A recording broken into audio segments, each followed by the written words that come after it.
This presentation has been downloaded from bankofbiology.blogspot.com. In this video, I will be discussing some important terms that are used in genetics and will be using these terms in this chapter. Genetics is the study of heredity and variation, or the study of genes and chromosomes. Genes is the term which was given by Johansen.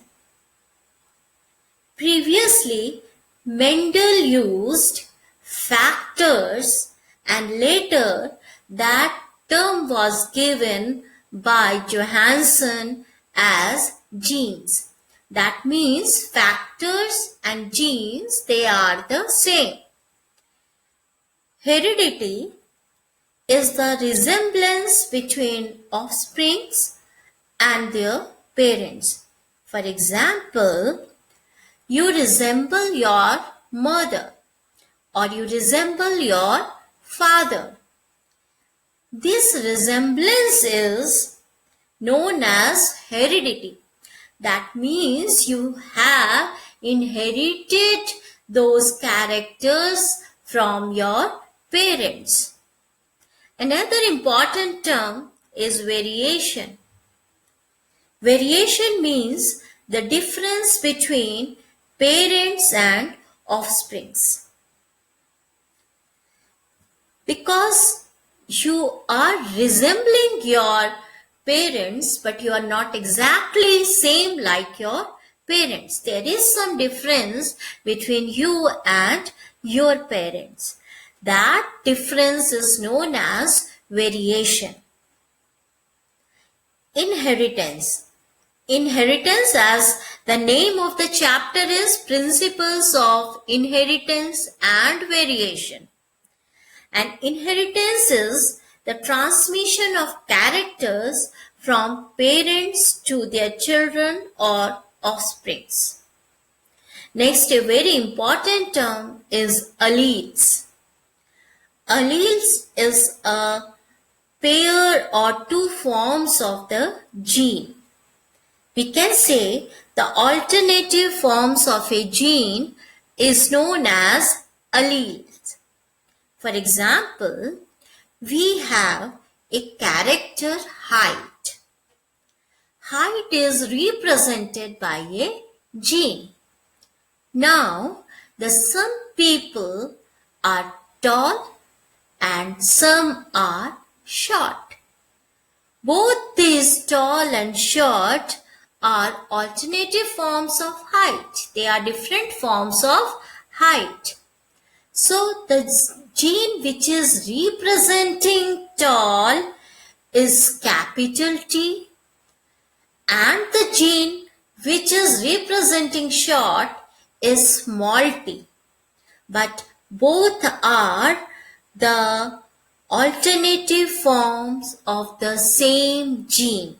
So the pair of contrasting characters you can say, the alternative forms of genes you can say, or the two forms of gene, that is known as alleles.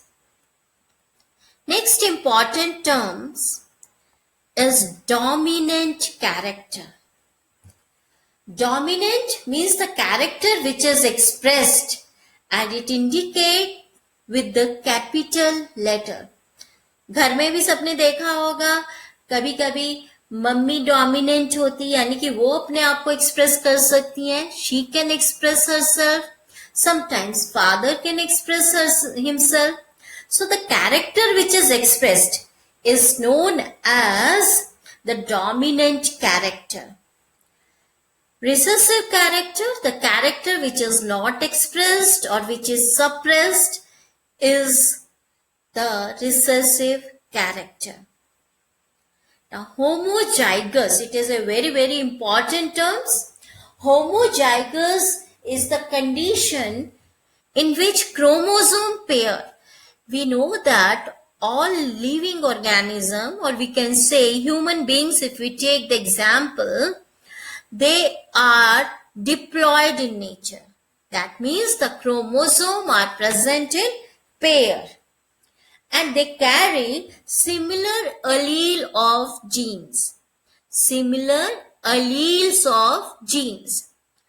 As I gave you the example of tall and short, for example, if I am talking about tall, and if the gene in each chromosome is T and T, that means same type of gene, that is capital T and capital T are present on both the chromosome, then we say the condition is homozygous. Or small t, small y, capital Y, capital Y. If they are present in both the chromosomes, similar type of alleles of a gene, we say homozygous condition. Next condition is heterozygous. Heterozygous is the condition in which chromosome pair carries dissimilar alleles of a gene. That means one will be of dominant character, another will be of recessive character. For example, capital T and small t means dissimilar alleles of a gene are present in the chromosome pair. Now phenotype. Phenotype is the visible character or physical expression of an individual. Whatever the individual, whether it looks tall, short, fair, dark, that represent the phenotype of the individual. Next very important term is genotype. Genotype is genetic constitution of a character. For example, if I am talking about a tall plant, the tall plant may have the alleles of a gene as capital T, or capital T, small t. That means it may be homozygous or it may be heterozygous. So genotype is the genetic constitution of a character. So these were some important terms that we use in genetics and will be using in this chapter. In the next video, we will be talking about Mendel experiment and the Mendel's laws of heredity or inheritance. Thank you.